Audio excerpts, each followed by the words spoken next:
royal Enfield classic 350 তো এখানে price রাখিছে 20,000 টাকা ফাইন্যান্সও করিব পারে extra sale pay plus price রাখিছে মাত্র 16,000 টাকা R15M মাত্র 14,000 কিলোমিটার হয়েছে এখানে বেশি রানো হওয়া নাই এখন বাইকত আপোনালোকে রিফাইন্যান্স কৰিব পাৰিব 50% ডাউন পেমেন্টত আপোনালোকে বাইক লৈ যাব পাৰিব বন্ধুসকল আজি বহুত দিন পিছত আপোনালোকৰ মাজত মই লৈ আহিছোঁ সেকেন্ড হ্যান্ড বাইকৰ ভিডিঅ' মানে এই সব বিভিন্ন ধৰণৰ বাইক R15 আছে ৰয়্যাল এনফিল্ড আছে ৰেইডাৰ আছে পায় এন্ট্ৰপ পায় মানে সকলো ধৰণেৰে সেকেন্ড হ্যান্ড বাইক আপোনালোকে ইয়াত এভেইলেবল পায় আৰু কম টকাত ৰিফাইন্যান্স কৰি আপুনি আপোনাৰ ঘৰত লৈ যাব পাৰিব বন্ধুসকল welcome back to my YouTube channel ডিলাৰৰ ফালৰ পৰা মোক ক'লে যে বিভিন্ন ধৰণৰ বাহন আমাৰ ইয়াত আছে কিন্তু সকলো বাহন এতিয়ালৈকে ৰেডি কৰা হোৱা নাই ডিলাৰখন আমি 2 দিন আগত ওপেনিং কৰিলোঁ সেইকাৰণে চাওক মোক প্ৰাইস লিষ্ট সম্পূৰ্ণ দি দিছে তো বন্ধুসকল প্ৰথমতে আপোনালোকক মই দেখুৱাম স্যাৰ 150 ডুৱেল ডিস্কৰ এখনৰ ৰানো বহুত কম হৈছে প্ৰাইসও বহুত কম ৰাখিছে মাত্ৰ 75,000 প্ৰাইস ৰাখিছে মাত্ৰ 20,000 টকা ডাউন পেমেন্টত এইখন পালসাৰ 150 আপুনি আপোনাৰ ঘৰত লৈ যাব পাৰিব মানে ইয়াত যিকেইখন বাহন আছে সকলো বাহন আপুনি ফাইনান্স কৰিব পাৰিব এইখন হল ডিস্কভাৰ 125T কন্ডিশন মোটামুটি ঠিকই আছে বাজেট হিসাবত এইখন বাহন 7-8-9 বছৰ এইখনৰ বয়স হৈছে ৰান তেনেকুৱা হোৱা নাই অলপ সৰু সৰু কাম আছে এইখিনি ডিলাৰৰ পৰাই কৰাই দিব মানে ইয়াত মানে উইন্ডশিল্ড এটা লগাই দিব বাকি বাহন একদম সম্পূৰ্ণ ওকে যদি আপোনাৰ হাতত মাত্ৰ 20 পৰা 22,000 টকা আছে এইখন বাহন আপুনি কেশত আপোনাৰ ঘৰত লৈ যাব পাৰিব মানে মই যেটো প্ৰাইস কৈ আছো গাইস এটো কিন্তু ফিক্স প্ৰাইস ইয়াত কিন্তু আকৌ নেগোশিয়েবল নহব সেই কাৰণে ইয়াৰ ৰেট একদম কম ৰাখিছে এনেকুৱা লাগিছে কম দামৰ বাহন কমেন্ট কৰি জনাই দিয়ক নেক্সট আছিল রাইডার 125 মানে রাইডারখন বহুত ধুনিয়া এই সক একদম নতুন কন্ডিশনত হৈ আছে মানে একদম নতুন লোৱা যি কথা আৰু এইখন লো একদম সেম কথা এইখন আপোনালোকে নতুনৰ নিচিনা চাৰ্জিং পুটো পায় সক দেখাত বহুত ধুনিয়া লাগিছে কিন্তু আৰু এইখনৰ বৰ্তমান ডিলাৰৰ ফালৰ পৰা প্ৰাইস ৰাখিছে মানে ইয়াৰ নাম্বাৰ প্লেটটো কিন্তু আহা নাই নাম্বাৰ প্লেট সব কৰাই দিব প্ৰাইস ৰাখিছে মাত্ৰ 90,000 টকা মানে নাম্বাৰ প্লেট কৰাই দিব আপোনালোকক মানে এইখন বাহনৰ কাহিনী আছে গাইস মানে যিজন কাস্টমাৰ লৈছিল এটা কিস্তিও দিব পৰা নাছিল তেতিয়াই গাড়ীখন টানি লৈ আহিছিল ফাইনান্স কোম্পানীৰ পৰা মানে সেই গাড়ীখন পাৰ্কিংৰ পৰা এইখন ডিলাৰৰ ফালৰ পৰা আকৌ উঠাই লৈ আহিছে এই কাৰণে যেতিয়া কাস্টমাৰ এখন ক্ৰয় কৰিব মানে ইয়াৰ কাগজ পাতি সম্পূৰ্ণ কৰাই দিব মানে প্লেটটো আহিছে বলে লগাই দিব খালি জাস্ট তো আপোনালোকে আহক 90,000 টকা লৈ আৰু এইখন বাহন লৈ যাওক আপোনালোকে যে 20% ডাউন পেমেন্ট দিয়ে মানে 25-30,000 টকা যদি দিয়ে এইখন বাহন আপুনি ফাইনান্স কৰাই লৈ যাব পাৰিব মানে ফাইনান্সৰ সুবিধাও ইয়াত এভেইলেবল আৰু যদি আপোনাৰ ঘৰত পুৰণা এখন বাহন আছে সেই বাহন দি ইয়াৰ পৰা কিন্তু আপুনি এক্সচেঞ্জ কৰাই লৈ যাব পাৰিব মানে সকলো সুবিধা আছে ইয়াত আৰু ইয়াত যিকেইখন বাহন আছে এটাও কিন্তু ধৰকচোন ইঞ্জিন বনোৱা ব্লক বনোৱা তাৰ পিছত মানে কোনো ধৰণৰ এক্সিডেন্টাল বাহন নহয় যিকেইখন আছে সব মানে ইএমআই দিব পৰা নাই টানি অনা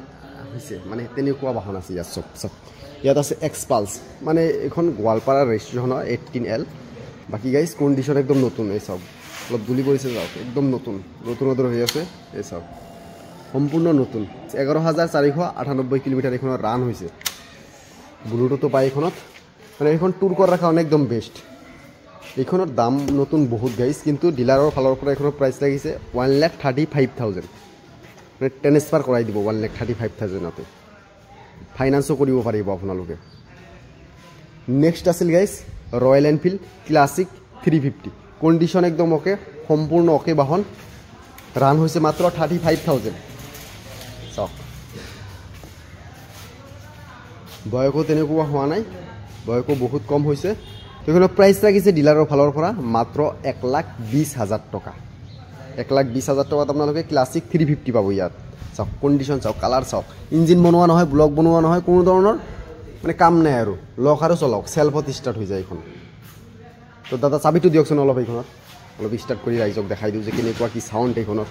সাউন্ডটো বহুত ধুনীয়া ডিলাৰৰ ফালৰ পৰা মোক কৈছে এইখনৰ বহুত ধুনীয়া সাউন্ড বোলে তো সেলফত স্টাৰ্ট হয় ন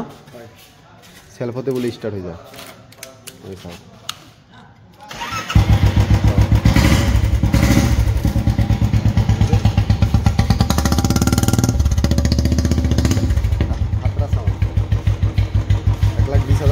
प्राइस राखिছে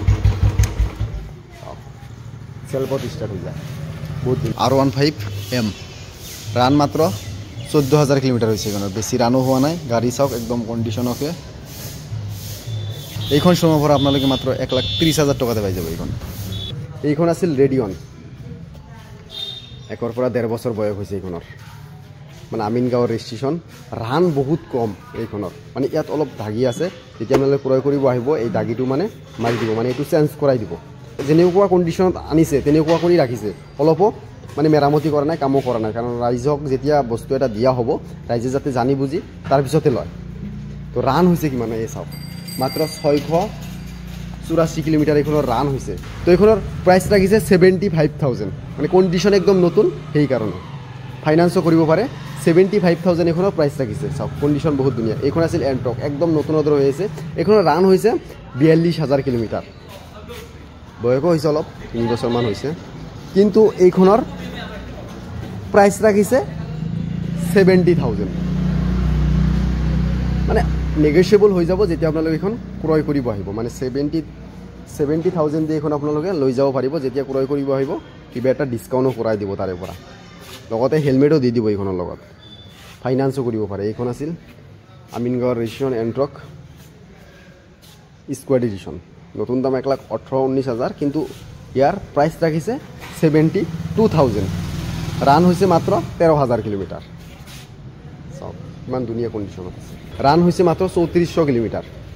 কণ্ডিশ্যন একদম সম্পূৰ্ণ অ'কে অলপো সৰু সুৰা দাগি নাই একদম নতুন হৈ আছে নতুন কিনিব গ'লে বৰ্তমান 1,19,000 টকা কিন্তু ইয়াৰ পৰা প্ৰাইচ ৰাখিছে মাত্ৰ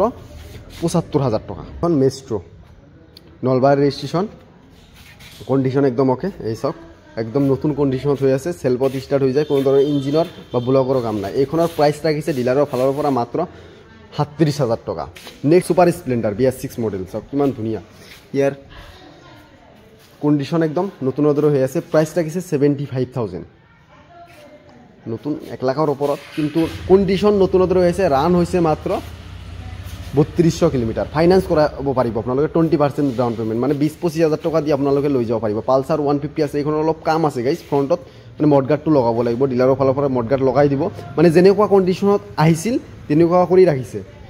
সৰু সুৰা যদি কাম আছে কাম কৰাই দিব আপোনালোকক প্ৰাইচ ৰাখিছে 75,000 চাওক নেক্সট আছিল পেপ প্লাছ এইখন অলপ বয়স হৈছে কিন্তু প্ৰাইচ ৰাখিছে মাত্ৰ 16,000 টকা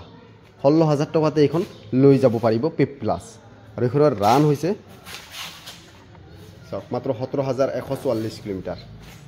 ৰানো বহুত কম হৈছে কিন্তু প্ৰাইচ ৰাখিছে 16,000 টকা কম দামত ছেকেণ্ড হেণ্ড বাহন কিনিবলৈ ভাবি আছে তেনেহ'লে জলদি এইখন ডিলাৰত ভিজিট কৰক